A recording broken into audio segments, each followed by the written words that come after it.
Yes, Professor Lawal-Oloki. It's nice having you on the show this very good day. Okay. Uh, Let me start this way. Recently, we discovered that your posters are all over the place uh, in Oshobo and environs. And one has been thinking, who is this man called Adewale Lawal-Oloki? Can we really meet you? Thank you so much. Firstly, I want to congratulate you for the landmark achievement of coming to United States to grace the occasion of the swearing in of the 44th President of United States, President Barack Hussein Obama. So that was an historic and landmark achievement. So I really congratulate you to be part of history. So welcome to United States, the New York City. My name is Adekunle Lawal-Oloki. I was born in Oshobo, and my dad was the late Otuba Agboyi Ketu, and he was the late Olola of Oshobo land, and he was also the Majobaje of Oshota. His name is Aburasak Lawal-Oloki. I happen to be a professional in the United States, and I teach developmental mathematics. I'm a professor of developmental mathematics, Capital Community College. I'm actually into research, teaching counseling, and curriculum design. And I've been in the United States for a couple of years, and I've contributed immensely towards economic emancipation and intellectual development of the United States. So I now thought it wise that if I could contribute this immensely in the foreign country, it's high time I thought of going back home to make a meaningful contribution and impact in the socio-economic transformation and emancipation of my people. So that burning desire really informed my drive to put up the posters in form of awareness to celebrate this system with my people and to let them know that even though I'm not at present in Nigeria, but I am with them in spirit, and I really want to associate with them. So that is really the man. The bridge, the concept, the man, the bridge, the choice, it was a well thought of concept. The bridge, as you can see, I'm a very young man. If at this young age of man, if I could attain this position in life, and Alhamdulillah Rabbil Alamin, I think I have extraordinary ability of inspiring youth to follow suit and to tread my path. And being a young man of my age, I'm the bridge that bring together the old generation and the young generation. I'm the bridge. So that is why I called myself the bridge. The choice. So that is another thing. The man, the bridge, the choice. I have the choice. I really want to present myself for service, to make myself readily available to serve my people, to serve Oshobo, to serve State of Osun, and to serve Nigeria. I want to surrender myself for service and give them better choice, quality representation, because I have the intellectual acumen, the intellectual enrichment that is needed and necessary to manage modern economy. And going into politics really, what really motivates my desire to go into politics is the love for the people. And that is why I said the choice, because I've been bringing to the political landscape of State of Osun the tremendous, incredible wealth of experience of being a professor of repute in the United States. So that really informed that the choice. So I'm a very young professional that is willing to make impact and contribution to my fatherland. So that really informed the man, the bridge, and the choice. Thank you. Okay, talking about serving the people, in what area are you thinking of coming in? I want to make myself readily available first, which I've done, and which I'm trying to consolidate on. So, secondly, I'm thinking critically because when you look at the present administration in the state of Osun, and the government of Engineer Rauf Aregbesola is doing everything that's humanly possible to make life meaningful for people. So, when he's doing that in the state level, it needs, to the best of my knowledge, it needs somebody, a capable hand that can really complement his effort at the federal level. So it needs a candidate, a personality, a young and reputable candidate that has intellectual disposition, intellectual acumen, that is well exposed, that can really drive home development for his people, that can really advocate and advance the cause of his people and ensure that there is modern infrastructural development and federal government presence in the Osun Central Federal Constituency. So when you look at Osogbo local government, Olorunda local government, Irepodu local government, and Ororu, you see, we have little or no federal government presence. So, and you need quality representation at federal level to ensure that there is enough and laudable proportion of federal government facilities in all these areas. So I think I'm considering presenting myself to vie for the position of House of Representative at federal government level to represent Osun Central Federal Constituency. So, and represent my people qualitatively towards ensuring that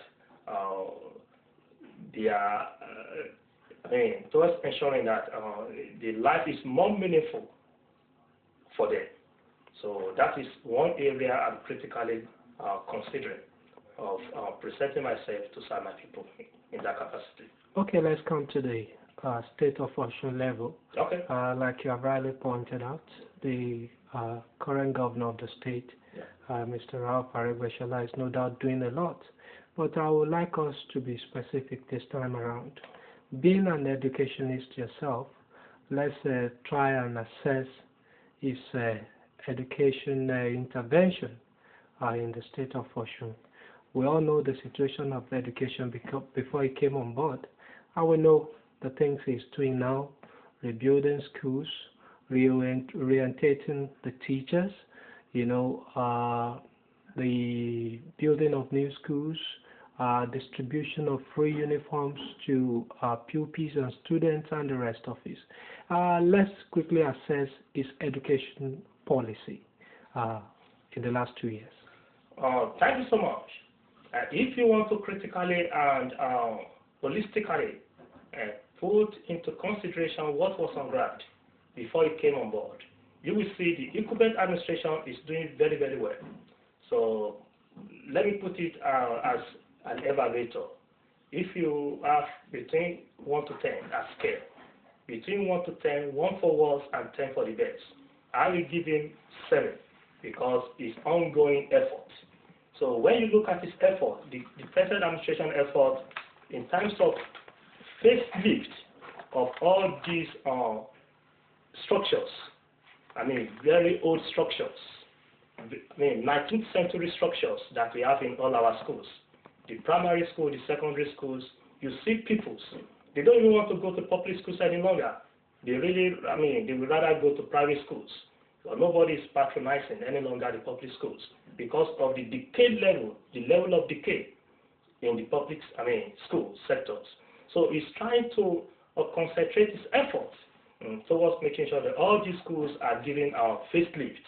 So by trying to refurbish the structures, or probably in some instances put in place a new structure, 21st century structure, so that our kids, they can really embrace modern education, and that will make them to be competitive in advanced education. So it's doing wonderfully well in that aspect. So, and it's an ongoing commitment on his part. So let us try to really support him, to support his well thought of initiatives in that aspect. So it's quite of, it's word of acknowledgement, and I need to commend him for that extraordinary courage. Okay, that's for education. Let's talk about infrastructural development in the state of Osun. You were home not quite long. You saw the things that have been, done so far and the ones that are still ongoing. Your assessment. You see, I'm so happy for the, you know what? I don't want to be seen as probably somebody that praised this equipment administration too much. But let's call it spade a spade. What we have now in the state of Osun in terms of modern infrastructural development, the blind can see. Even some people, they are trying to inject politics into things. Nobody can rewrite history. Nobody. Nobody can, because some people, they think by the time they consistently and repeatedly say what is wrong, say the truth, they think they can say what is wrong, and that lies can turn to the truth. Nobody can rewrite history. What he has done, when you look at the road network, for instance, in my hometown, Osogbo, I was home 7-8 months ago. I spent 2 months in Osogbo. I was happy. I felt very much delighted with the level of infrastructural development, the road network, and there is ongoing exercise. And these people that were relocated have been, most of them have been duly compensated, and some of them were relocated to a neutral, another place. So it's, there is no gain without pain. We need to try to sacrifice today for the betterment of not tomorrow, but the unborn generation, so that the posterity will really judge us right. That during our own time, we did what was expected of us. So this administration is trying, in terms of seeing that there is modern infrastructural development. The previous administration, most of those its predecessors, I don't want to mention names, people see what they did, and they saw how they really messed up the system before it came. The incumbent administration really inherited deficits. It inherited deficit and tried within a short period to turn deficit to surplus. So that is quite commendable on its own part. So we need to learn to appreciate good things, because most people, they are really used to what is wrong. They are used to the system that is sick, the system that is epileptic. So when they are not used to doing things the right way, when they now see administration that is trying everything within its capacity, disposal, to make life more meaningful, to give people the new lease of life, because they are not used to it. So it's strange to them.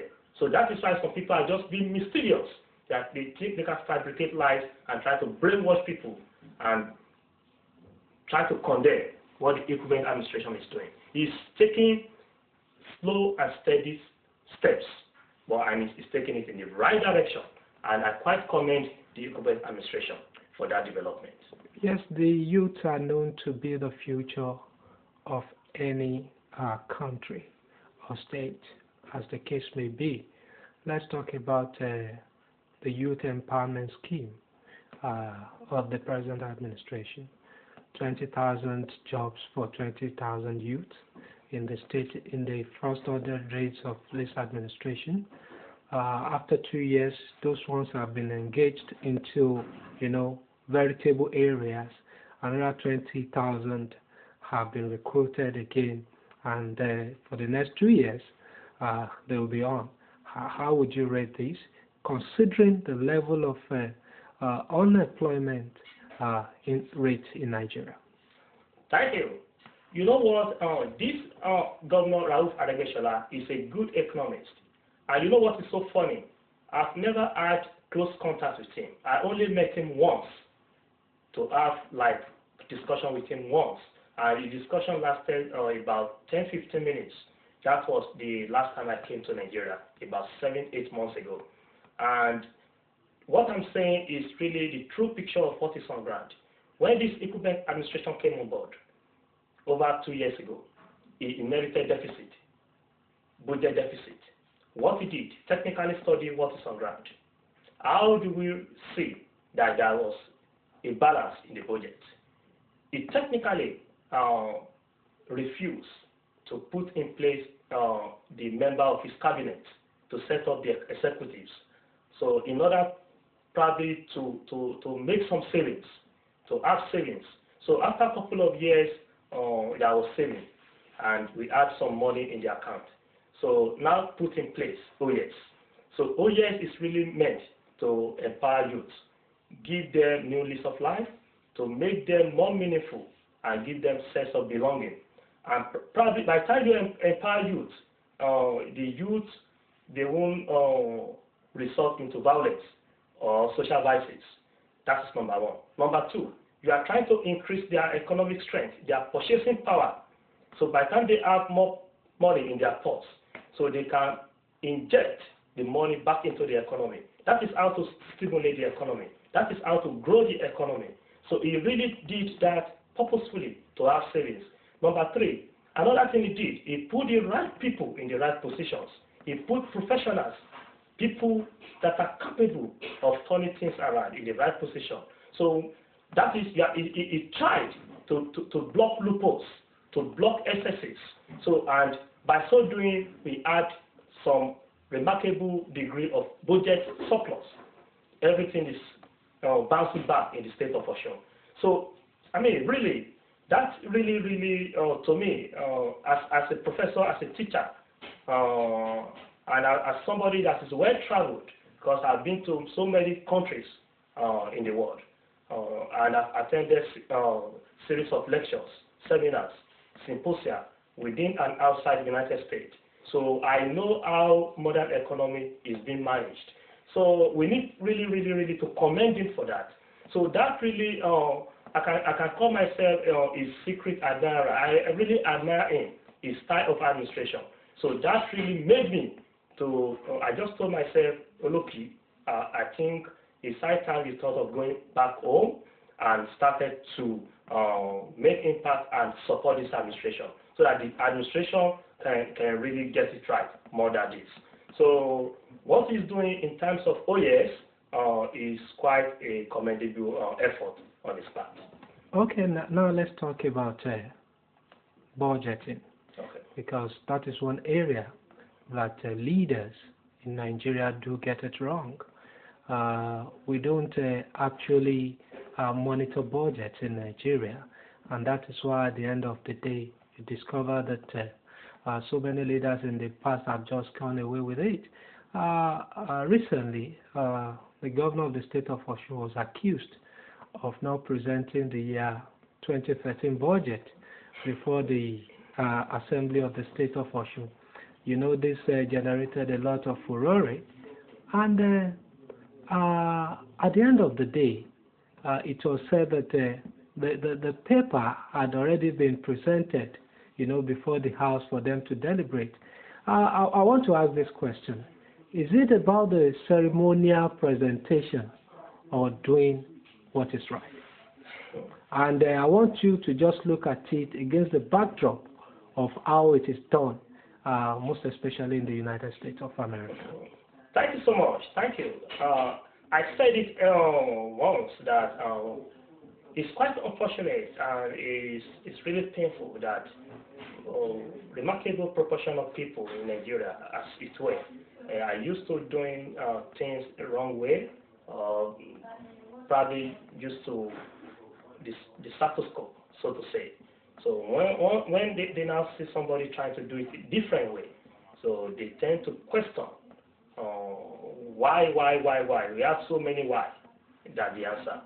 So in the constitution that we are using, the 1999 constitution that Federal Republic of Nigeria, is stipulated that the governor or the state must present budget.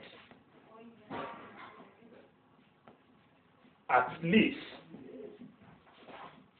the first day of every year. The first day, that's the January 1st.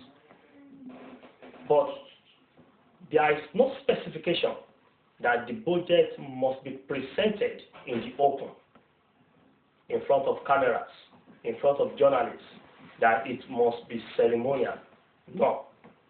The Constitution did not specify that. So presenting budget in the open, probably that all the pressmen in the world must be there before a budget could be presented.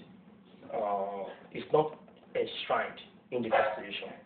So the budget could be presented to the legislature without fanfare. So that is acceptable. So for people, and to the best of my knowledge, because I keep track of everything that is happening in Nigeria, so I'm not oblivious with the event at all. I read newspaper every day, and I read Ocean Defender as well every day. So even though I'm in the United States, I keep track of the event at home. So to the best of my knowledge, the governor had presented the budget prior to January 1st in the inner house, the inner chamber. So presenting it in front of all the cameras in the world, I mean, it's not really necessary. It's not really important. The most important thing is to do things in line with the constitutional provision, which Governor Lawal-Oloki presented. So I see no reason why people should try to make something out of nothing, fabricate lies, and try to politicize. So I think what we should concern ourselves about is the betterment of our people, how the yearning and aspiration of people could be met, how the downtrodden life could be touched, how to impact positively on people's life. That should really occupy our mind, rather than try to politicize things and try to fabricate lies and try to call what is good bad and paint what is good black. So that is my take on that. Okay, before we go into real politics, I want us to talk about something very, very crucial, because that's what brought me to the United States of America. I was there last year for the election of Barack Obama, and today I'm here for the inauguration. Being specific now, I want you to look at Obama's presidency as it affects the blacks in the United States of America. Is it their gain or their pay? Thank you. In fact, that question is a very intelligent question, and I need to commend you for that question. President Barack Obama, to me, is a child of destiny. Is a child of covenant. So I never thought in my life, because I got to the United States a couple of years back now. I mean, I've stayed in this country for almost 10 years now. So, and I never even thought something of such could happen in my lifetime. So seeing black, especially a black man of African ancestral roots, of Kenya extraction, I mean, is incredible. It's unbelievable.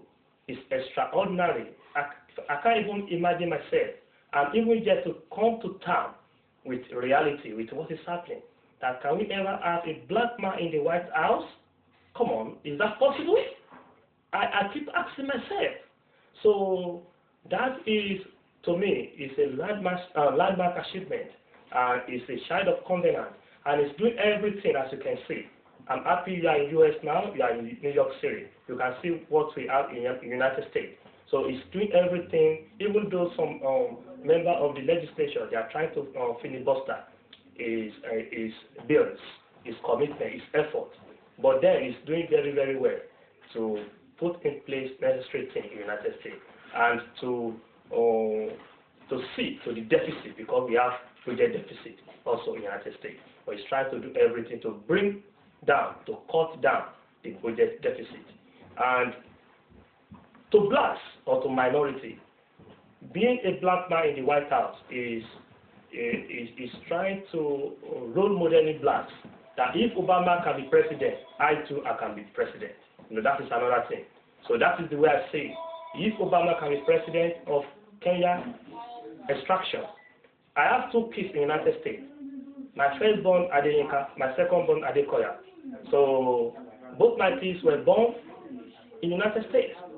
And that means in about 25, 30, 40 years down the road, they too, they can be somebody in the United States. I mean, that is the way I see it. So although they could be, they could have African dad, but for the mere fact that they were born, my kids were born in the United States, so many years down the road, with good education, with destiny, with luck on their side, they can aspire and become anything in the United States. So to me, Obama scheme is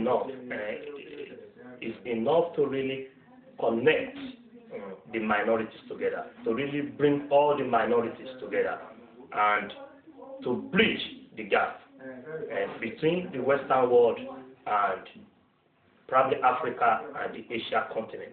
So now every part of the world, every country in the world, every continent in the world, they now want to relate freely and they want to be at peace with the United States.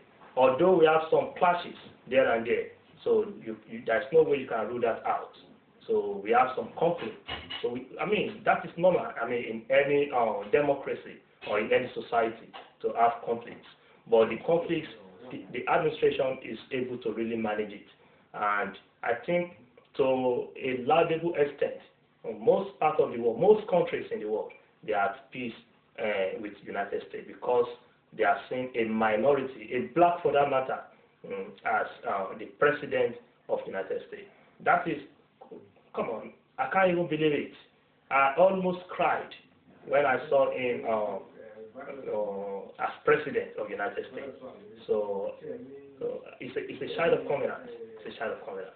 Okay, let's now talk politics because everything is pointing to the fact that political activities have, heightened in Nigeria towards 2014 and 2015. Let's talk about Osun. We are looking towards 2014 when Governor Aregbesola will be seeking re-election. How do you see it? Is it too early? And what are the progressives doing to ensure his re-election for a second time in office? Thank you so much. Thank you. By God's grace, inshallah, next year, 2014 November, Governor Aregbesola will be sworn in for second time. He will take oath of office and be sworn in for second time.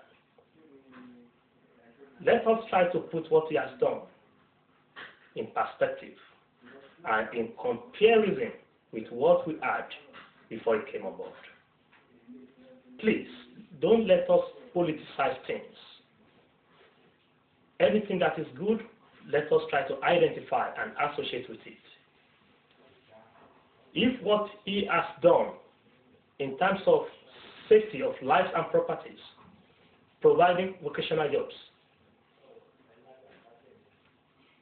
reduction in school fees of students, that is investment in youth. When you invest in youth, you are trying to provide opportunities for them. And opportunity for today provide prosperity for tomorrow. And it makes those youth to be meaningful and competitive in global modern economy. And it makes the youth to now come back and give back to the community. That is one of those things that he did when he came in. He tried to cut back the school fees of all the tertiary institutions in the state of Osun. I have a cousin that is one of the beneficiaries. He's trying to invest in youth, encourage them to go to college. Try to get uniform for all the pupils in primary schools. Try to give all the schools, elementary schools, high school, facelift. Construction of road. rehabilitation of roads. Come on, please. That is why I said it to myself, I must do everything to support him. I just told you now that we never met. We just met once. I know that will surprise a lot of people that this Professor Oloki is working around the clock to support this administration. Because some people will think probably I'm taking something from him. No. But I'm just trying to support good work because he's a governor of my state and he's doing good work. So I felt it's expedient for me on my part to support him. And that is why I'm coordinating the RAUS, United States Chapter. The RAUS is a volunteer group. We are trying to bring up people from all walks of life together. So I will coordinate the United States Chapter and try to maintain constant communication with the comrades and the colleagues back home, the volunteers back home. I will maintain communication on daily basis with them. And if need be physically present at home to lead the campaign team of Governor Rauf Aregbesola re-election. So I'm coordinating that in the United States for him on his behalf. And I'm also coordinating the Honorable Democrat in the United States because I need to complement his efforts. I need to support his commitment to people. He's a leader that is sensitive with the plight of suffering masses. Some leaders have been there and they were totally oblivious with the pain and agony of suffering masses. So he's such a leader that is really, really, really sensitive, responsible, and responsive to the plight of the masses. So are you telling me not to support such governor? Are you telling me not to give everything I have that Almighty Allah had deposited in me to support him? So that is why I made up my mind, if need be, even relocate and support him, and to ensure that by God's grace, next year, 2014, Governor Rauf Aregbesola is sworn in as Governor of State of Osun. For a second time. For the second time. Okay. Okay, let's talk about the national government. President Goodluck Jonathan is coming back in 2015, has been generating a lot of furore, most especially within his party, the PDP. What's your take on this, considering the style of administration of Goodluck Jonathan since he came on board? Thank you so much. You know, Nigeria is painful. It is quite unfortunate that the country is divided, deeply divided along tribal and ethnicity sentiment and religious dogmatism. So that is why when you are trying to contribute, some people tend to tag you, call you names, all sorts, unpredictable names, that because you are Yoruba, because you are Igbo, or because you are Hausa. The problem we have in Nigeria is colorless. If you are Yoruba, if you are Igbo, if you are Hausa, if you are poor, you are poor. If you are rich, you are rich. So no matter the color of your skin, no matter your ethnic affiliation, poor man is a poor man. Hungry man is hungry man, and hungry man is angry man. So to me, the federal government, the primary obligation of any federal government is safety of lives and properties. So if I look at it from that aspect, in terms of safety of lives and properties, the government, the central government, the federal government is not doing enough. So because it's really painful what is happening, it's pathetic what is happening on a daily basis in Nigeria. The Boko Haram insurgency, high level of insecurity. So the people at the ends of security, at the ends of affairs, that are meant to really, really secure people. Some of them, or most of them, they are deeply compromised. They are corrupt. So the system is bastardized. There is kleptocratic leadership. And when you look at that, even the judiciary, our legal system is sick, is epileptic, is in desperate need of job starting commitment, is in desperate need of assistance, of help, because we have high level of corruption and corrupt practices. So, and the government itself is over bloated. We have budget deficit on yearly basis, and the central government keeps borrowing money to service the economy. How can you borrow money to service economy? For instance, about 2 years ago, to be specific, last year, January 1st, he announced reduction or withdrawal, so to say, in the subsidy, fuel subsidy. How can you do that? Because the fuel, any price, anything that has to do with the selling price of gasoline, of petrol, touches every aspect of life, especially touches the poor more. So the poor, they feel the pain more. So a government must not put profit before people. A government must be sensitive and try to maintain balance. Even it might be delicate balance, you need to maintain balance. You need to feed people's pots. You need to know how they feel. By the time you bring out the subsidy, you let people pay more. So the untold hardship will be inflicted on the people. Monumental pain, hardship, economic agony will be inflicted on the masses.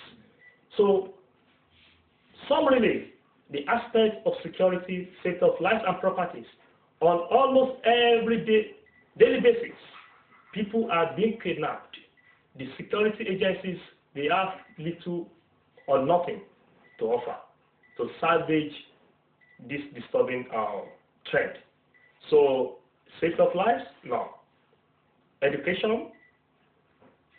The system, the school fees of the federal schools, so to say, it's not affordable. So we cannot really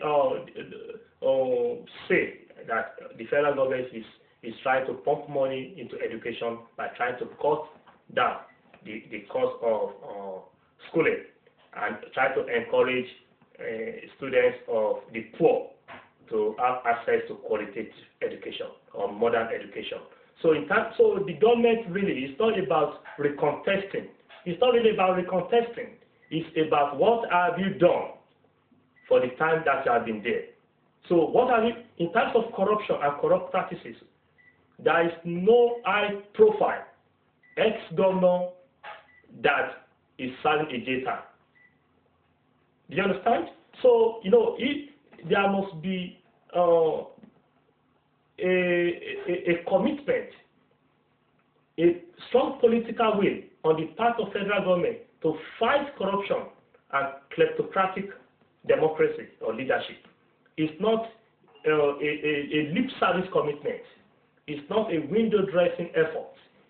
It must be a very severe commitment. It must be a very desperate commitment. It must be a very tough commitment, a strong political will to stamp out corruption and corrupt practices, because corruption is a bane of Nigerian development, and is a virus that eats deep into the fabrics of Nigerian structures. So we need to really stamp it out. So overall, as a teacher, as a lecturer, I would say I give him probably 40%, because any government that fails to provide security, safety of life and property, to me, falls short of its obligation to the people. So to me, I give him 40%, and 40% technically, I don't think people should be praising him or trying to wanting him to come back to the office. So to me, he should be thinking of probably how to hand over to a more responsible. It's not about being nice. That is what people don't know. Some people confuse, they mix up being nice with being able to do something. You can be nice, and even if you are nice, that doesn't make you to be able to do something. It takes exposure, experience, sound education, good sense of judgment, some intellectual acumen to manage modern economy. Nigeria, we are living 200 years backward life. This is 21st century economy. We need the right leader in the right position. That is why we are backward. I'm so sorry to say that. So we need to catch up with advanced countries. So that somebody is nice does not make that person to be a leader. No, we need a leader that has what it takes to drive home development and do what is right and do justice. Lots of people are living abject penury. They are living perpetual poverty. They are living hunger. People smile, but you can see poverty written boldly on their faces. That really influenced my burning desire to wanting to go back home and start to complement state of Osun government efforts and to start to do something to fix the mess in Nigeria. Because I know I have everything it takes to turn the economy around and to begin to move that country to the next level. So it's not about being nice. Overall, I expect this administration, I'm talking of federal government of Nigeria, to begin to think about the succession. So somebody, a good person, that know what it takes to govern that country, to succeed in. Hold on, please. We are even talking in terms of security. What happened to state police? State police is a very important issue. By God's grace, if I happen to get to the House of Rep, inshallah, I'm going to work round the clock and lobby with the people at the ends of affairs and advance the cause of the people and make sure that there is a bill sent to the House that will ensure the establishment of state police. Even if you can't give us state police, what of regional police? We can have regional police because we want people to be properly secured, to be properly policed. How can somebody come from Sokoto and you now want to apprehend a criminal in Ikolaba, my street in Osogbo, and you can't even speak Yoruba or you don't know or you don't understand Yoruba? Even if the person close to you is a criminal, there's no way you can know because you can't speak the language. We need a state police or probably a regional police. There's too much power in the center. We need devolution of power. We need resources to be properly managed by the people that own the resources. Lots of things. In terms of deficit, if I get to the House of Rep, by God's grace, I will ensure there is a bill in terms of stimulus pack that will ensure that the middle class, the civil servants, there is a tax break for them. So that once they have a tax break, they can have assets, they can have surplus in their pocket, they can have purchasing power, they can have money to send their kids to colleges, they can have money to send their kids to universities. What I went through when my mom was bringing me up, I went through eye of a needle. I went through tough time to get proper education. So I don't want that for any kid in Nigeria. So there must be a bill. I will single-handedly prepare a bill and send it in the House.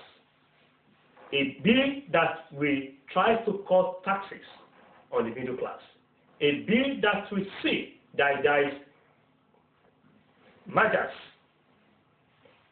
of ministries and parastatals, because the money that is even going on the recurrent, I'm talking of federal government level, is disturbing. More than 70% is going on recurrent. That is government for the rich, it's not government for the poor. A responsible government must have the laudable proportion of the money, of the income for that year going on recurrent expenditure. On capital expenditure, I'm sorry. That is what we have in state of Osun.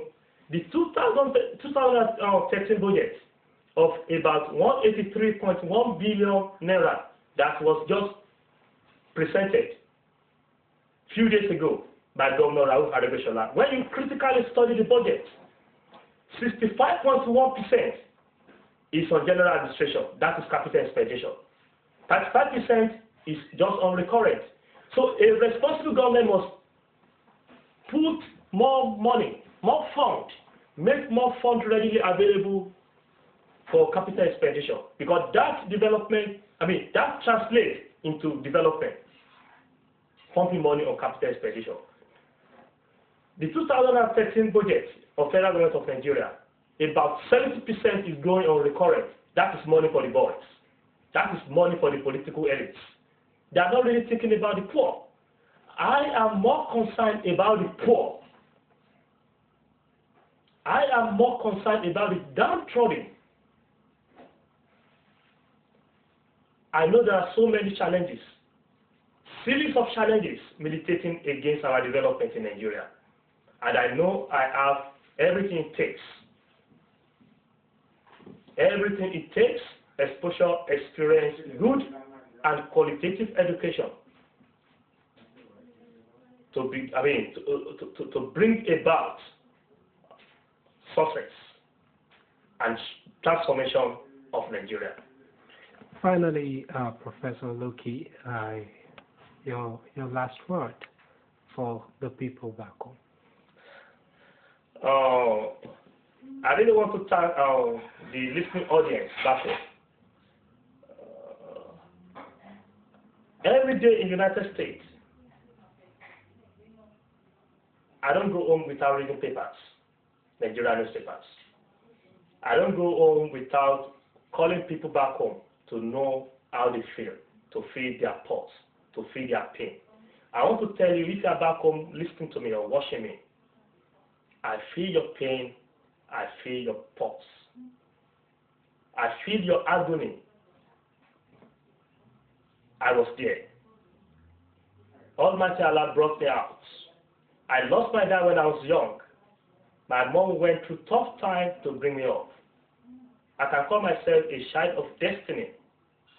That is why I don't feel comfortable when I see people suffering.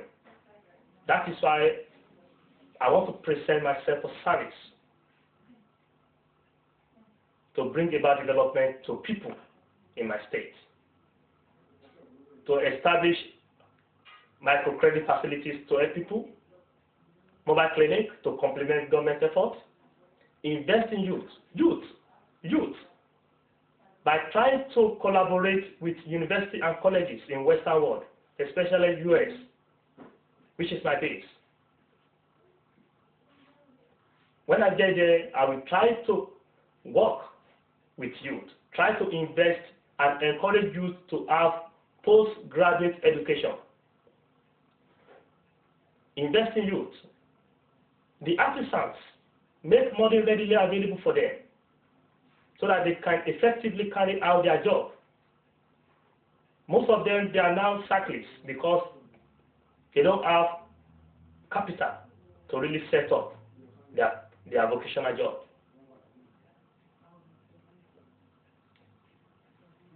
Those are the things, some of those things I intend to do, and to support Governor Rauf Aregbesola, which is doing, it's doing a very great job. And I thought it's very, very wise from my part to support him. So that's my summation. So by the time I present myself for service, I want your understanding, I want your support, I want your love, because I want to work with you. I want to make a covenant with my constituents. I will never go to Abuja and turn eyes on people, turn my back